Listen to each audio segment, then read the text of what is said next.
Somebody fire up the grill because Miriam Habash is salty.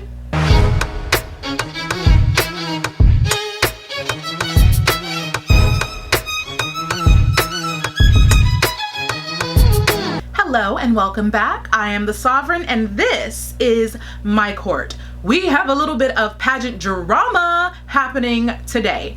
Yes, Miriam Habash has been out flapping them gums talking about our beloved Miss Canada that competed in 2016's Miss Universe, Siera Bearchell, who is also a YouTuber here on the platform. Oh, you probably shouldn't have said anything, sis. Miriam Habash competed as Venezuela also in the 2016 Miss Universe contest. So Miriam, I actually do, or did, I guess at this point, because I will be unfollowing. I did follow Miriam Habash on Instagram up until today.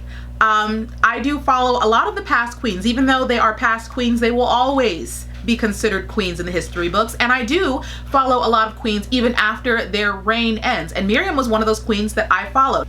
Miriam Habash is the first official El Tecuyo to be crowned in Miss Universe. I do believe she's the one that started that trend, which is why it's called El Tecuyo. The reason for this is because she was incredibly good on stage. I mean, incredibly good. And at the time, I was much younger at the time and I wasn't currently a YouTuber, but at the time it baffled me that she did not place at all in finals. She remained unplaced. I mean, she was fabulous. So you guys know how I am. I'm nosy and I'm gonna go find out why she didn't play. So I'm trying to figure out, like, how are the you cannot tell me the judges are this dense to let a girl that good not play. So I went around and turns out the prevailing theory, which has some provable evidence, is that Miriam Habash didn't place because she has a bad attitude, which she has now confirmed for the rest of us, though we knew.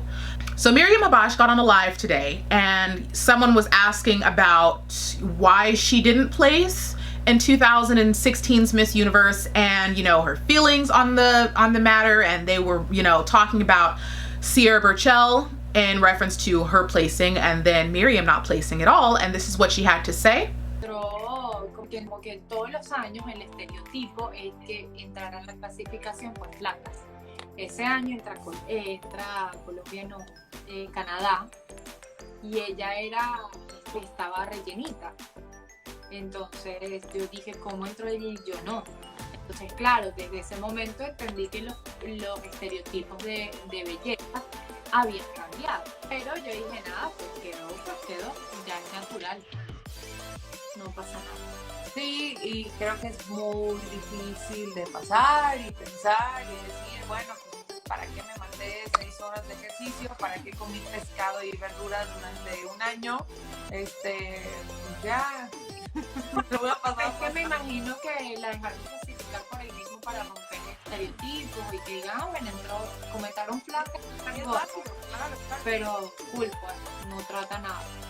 O sea, ¿qué puedo decir? En ese momento obviamente fue como un shock, pero ya después tú dices, bueno, nada, ¿qué te puedo decir? No puedo hacer. Thank you to Brian Javier, who added the translated bits to the video that makes it easier for you guys. I already saw the clip before Brian put it up, but you know, I'm not a Spanish speaker. My mother is, however. So I usually use her for my translations, but Brian went through the trouble of adding, you know, the translations for you guys to understand. So thank you to him. So yes, Miriam Habash got on here and was talking about how Siera Bearchell placed because the Miss Universe organization wanted to break the stereotype of skinny people prevailing all the time in pageants. They wanted to, I guess, put on a show and show that, no, we accept fat contestants as well. Woo! Girl, did you not put your foot in your mouth? So let's just get one thing straight here, okay? Siera Bearchell placed because she's better than you. That's why she placed. Period. She's better than you.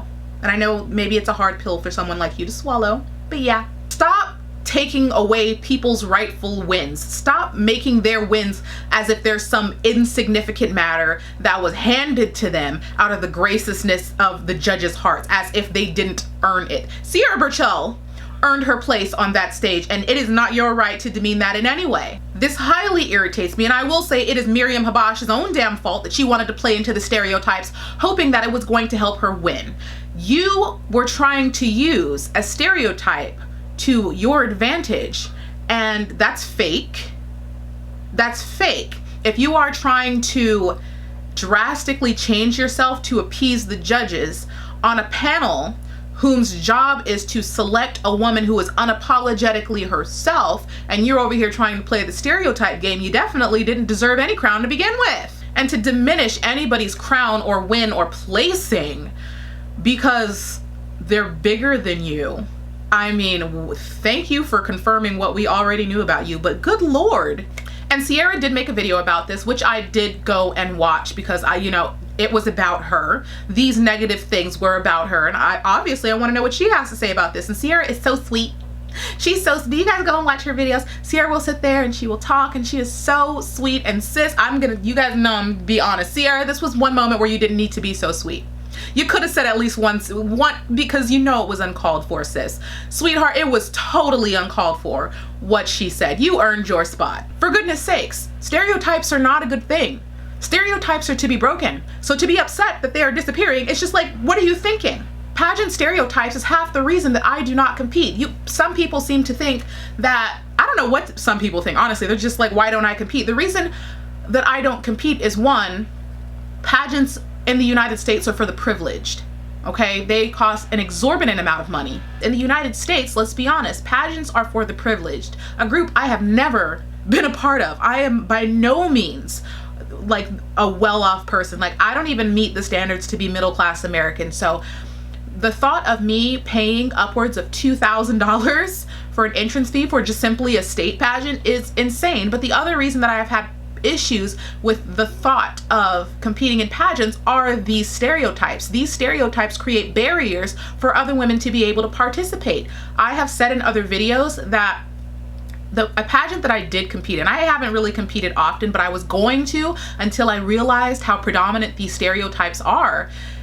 I will be once again, most likely, a fitness competitor. So right after my fitness competition, I was right tight and ready to compete. My body was fantastic. I was looking good from my perspective. And from the average person's perspective, I looked amazing.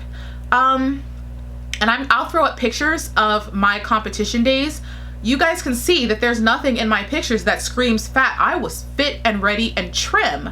I was wearing a size 2 dress in these photos, but when it comes to this pageant stereotype, I still didn't meet it. I was 138 pounds in these photos, which is the smallest. It looks like I'm 115, but because I carry so much muscle mass, my actual weight is heavier than what I look like. But I was wearing a size 2. But the thing is, if you look at my pictures, you can see that I have thick thighs, right? You guys can see that I have the body of like Chung Lee, okay? Even though I'm toned and tight, I have muscle mass. I have leg mass in my thighs. So when I competed for pageants, I heard competitors and got feedback from other girls who had heard these people saying that I was still too fat to win or compete in the pageants, even though I was at the pinnacle of physical and athletic perfection. Well, I shouldn't say perfection, because I know, like, there's no such thing as perfect, but I was more than acceptable when it came to my physicality. And you have to understand that as a fitness competitor, I had already been on a massive diet regimen for months already to get ready for a fitness competition. So for me to be hearing that I am still not acceptable after all of the work that I put in, did I win a trophy for this competition? I believe that I did. But for me to still be perceived as not being acceptable after all of the work that I put in, they're still telling me that I'm too big. I'm still getting the feedback that I'm too big. And it's not even just from these girls. I have watched other pageants where it seems like they demand the smallest, tiniest frame and physique in order to be able to succeed in the pageant world. In order for me to continue competing in pageants and, have any type of success, I could do it. Performance-wise, I think we all can probably discern that I do well performing. Interview skills, I should be fine, but it would be my physicality that held me back because I wasn't skinny enough. Though I was fit, I wasn't skinny enough. I would literally have to let parts of my body die in order to meet the physical requirements that pageants wanted me to meet. I would literally have to encourage my body to kill off my own muscle mass in order to be the frame and size that the judges and the stereotypes for the pageant world wanted me to be. And that was something that I wasn't willing to do. It wasn't something that I was willing to do. I cannot stand the stereotypes held in the pageant world, which is why I will link the video up here. I did a video about fat girls in pageants because Siera Bearchell was not fat. That girl was maybe a size 6'8" when she competed in Miss Universe, and it probably pissed off Miriam Habash, the fact that Siera Bearchell had the nerve to actually feed herself while competing. I'm sure it pissed off a lot of girls that this girl could be healthy, have a nice healthy meal, be happy, and still place in finals. I'm sure it rattled their nerves. And I could not have been more happy that Siera Bearchell was challenging the stereotypes and was changing the stereotypes, and we need more of that. We need more of that in order to combat people like Miriam Habash, who thinks that that should be the dominant and prevailing thought, is that the skinny girls should always win. It is an incredibly unhealthy thing, and I'm telling you guys, even from a fitness competitor's standpoint, the things that I would have to do to be what Miriam Habash thinks is acceptable is not healthy. I could do it, but for my body, if I'm telling you guys this right now, be 100% honest, my frame is not built to be 115 pounds. If ever I reach 115 pounds, I'm anorexic. You guys need to talk to me because my body does carry muscle mass. When I look 115 pounds, I'm actually 137. That's what that looks like. So if I was 115 pounds, I would look emaciated. That should not be something that we are striving to have. Women should feel comfortable being themselves, being healthy. And I'm sure that it probably kills Miriam that she had to keep her bikini on using duct tape, booty tape, and spray. Meanwhile, here's Siera Bearchell eating her french fries, having a thick booty and all the curves to fill out a nice bikini and still place. Girl, I understand why you triggered. I understand. We should be able to appreciate an entire spectrum of beautiful women in all colors, shapes, and sizes, period. Siera Bearchell rocked it on stage, and I will say right now, because I wasn't judging her, I wasn't here on YouTube at that point. The only thing I would have changed about Siera Bearchell was her evening gown. Her evening gown styling needed to be changed because that dress was not worthy of Siera Bearchell. It was not. That dress was a 5 and Siera Bearchell is a 9. That dress was unworthy of her curves. She should have had a dress that showed off that sexiness. Siera Bearchell was rocking a body and she had things on stage that none of those other girls had, and she should have emphasized the hell out of it. She should have emphasized those hips, emphasized that chest, and girl, those curves, I would have had her slaying on that stage. All the curves, everything.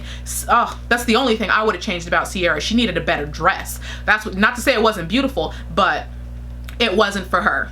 But I'm happy to see that she had the bravery and the courage to break those stereotypes. I'm happy that the judges didn't hold her to hold Siera to those stereotypes so that she was able to break them. I'm happy in the way that transpired, and I want to see it again. I want to see more. I want to see these different body types, and to hell with the stereotypes. I was done filming, but I felt like I needed to come back and say this little tidbit. I just got off of a live stream on my Instagram. For those of you who have never been to my Instagram, the link is in the description box below, and the live stream is posted to my account. I was done filming and I went on a live stream to talk about basically what I just talked about in this video with everybody, to get their input on the whole Miriam Habash situation. And yeah, I was a little shady in that video, but I was wearing the crown of shade and I don't care. I don't care. But I wanted to come back and say this little tidbit because not only did Miriam Habash body shame Siera Bearchell, she body shamed everybody who looks like Siera Bearchell or is bigger than Siera Bearchell, which is the majority of the world, to be honest. The majority of the world is much bigger than what Siera Bearchell was during her Miss Universe competition. Okay? You body shamed everybody. Everybody. And called her fat, even when she wasn't. Like, not only do you need to be more careful with your words, but I'm just like, I want to tell her to be more kind, But I just don't think that's the type of person that she is. Like, I legitimately just think that she's just one of those catty females that I just roll my eyes at. Like, girl, what are you thinking over here body shaming Siera Bearchell? And understand that I will tease the queens. I'll tease the queens, okay? I will say some snide comments, but everybody like generally knows that the Sovereign loves all pageant contestants. Like, no one can dispute my love for these girls. Like I said, I will tease the queens. I will, you know, make jokes about the like lighthearted, funny things, never to hurt any of the queens. But I will never tolerate anyone coming for my beloved pageant girls. I will not have it at all. Miriam really just does not uphold the standards of being a true pageant queen. To be honest, she's the stereotypical pageant girl that we are trying to scrub from the minds of the public. Like, this, Miriam is exactly the example of what the public thinks a pageant girl is. This catty behavior, this I'm so skinny, I'm better than everybody catty behavior is what people think an actual pageant queen is. It's not. I cannot, as a Sovereign, sanction the words of Miriam Habash. I cannot, as a Sovereign, I don't sanction her at all. At all. And to hell with anybody who wants to hate on the curvier women, okay? Don't be jealous.